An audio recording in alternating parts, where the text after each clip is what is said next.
Kumcha Bwana kunatengeneza nguvu ya kufanya miujiza. Kumcha Bwana kunatengeneza nguvu ya kufanya miujiza. Ukitaka ufanye miujiza kwa njia rahisi, brother, usifunge sana.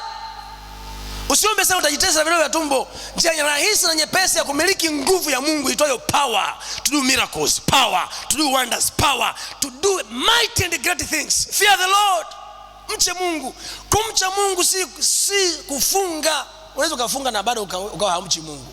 Kumcha Mungu ni kuishi sawa sawa na anavyosema na ukafanya sawa sawa na anavyosema kwa wakati.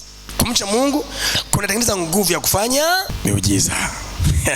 Matendo ya Mitume 9:31. Basi kanisa likapata raha katika Uyahudi wote na Galilaya na Samaria, likajengwa likiendelea kuongezeka katika roho, katika kicho cha Bwana na faraja ya roho wa Mungu.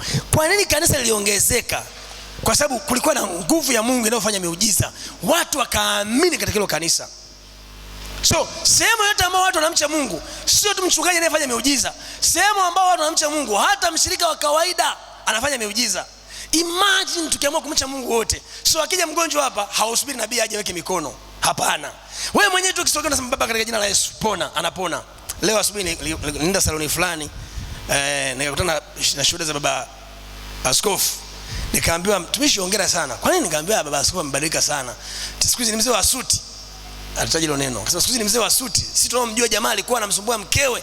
Kumbe ndugu yangu umepitia vingi. Inabidi utafute sadaka ya shukrani sasa. Nasema alikuwa anamsumbua mkewe, jamaa alikuwa mtu wa pombe, jamaa mbishi, jamaa umwambii kitu muda wote amelewa na nini. Lakini leo hii akitokea hapa wote tunabadilisha story kwa sababu ameingia mtumishi wa Mungu.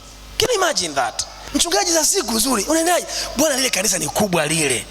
Lile kanisa ni kubwa sana.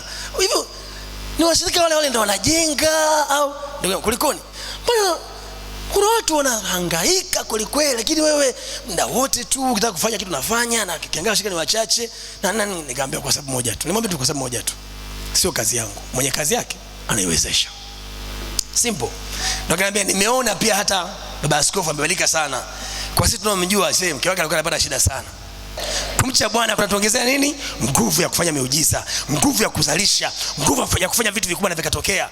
Eti kwa sababu tunamcha Mungu, kuna vitu vinakuja vyenyewe. Kuna vitu vinakuja vyenyewe. Amen. Amen.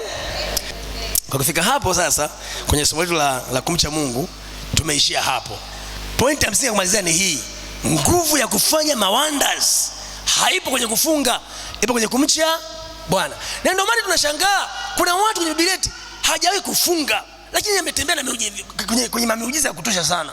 Unajua je, jamaa amefunga saa ngapi? Kumcha Bwana.